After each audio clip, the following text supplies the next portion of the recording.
Good. Yeah, it was gorgeous. So I vegged. I just sent both my kids off to camp for the summer.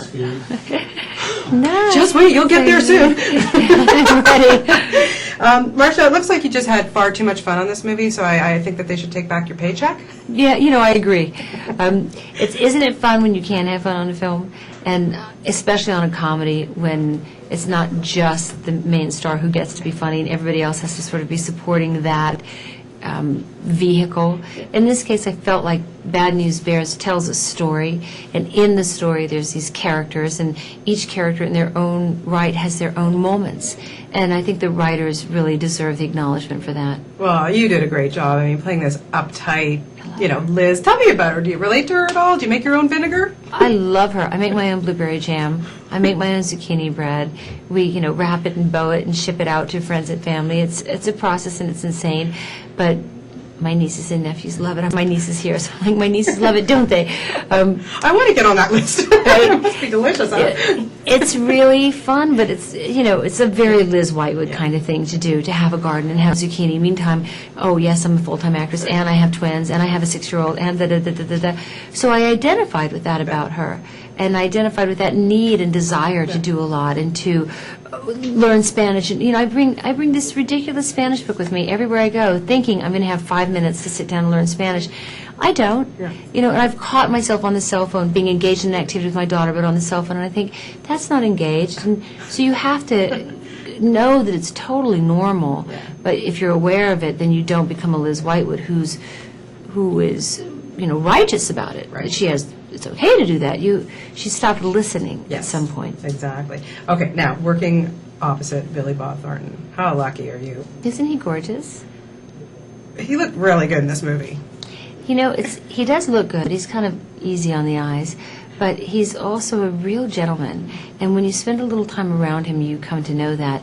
Yes, he has that naughty bad boy thing about him, thank God.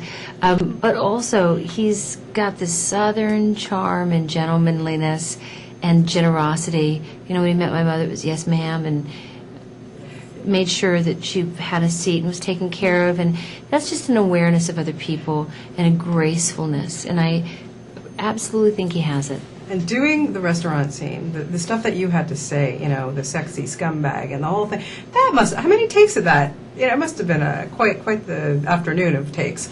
It was really fun. We laughed a lot, and there was a lot, unfortunately, that I think is probably on the editing room floor, because you get to ad-lib and then play around again. But Rick was able to, it was really fun to do, but we were also treading a fine line about where do you, the comedy line, and I love that.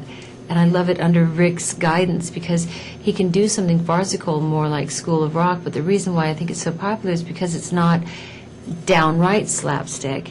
You've got that character of Jack Black that is so real. Rick is a really great comedian. He's amazing. What impressed you most about the kids? How much I think all of us will identify with them. They're real. And I think each one of them has a little bit of the misfit in them. And each one of them was hopeful and eager, excited to be doing what they were doing. Could smell a hot dog a mile away and, would seem to completely forget their lines when one went by. But they were really generous. And I think you take 12 kids and you say for the first time in your life you're going to be stuck on a film set in the middle of the hot sun, playing baseball every day. When you're not playing baseball, you're going to tutoring and you eat on the fly. And you're hanging out with all these people every day for 12 hours a day or however many it is they hang out, whom you might not even like.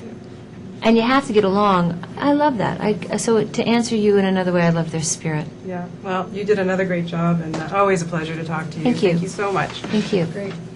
Nice to see you. Did they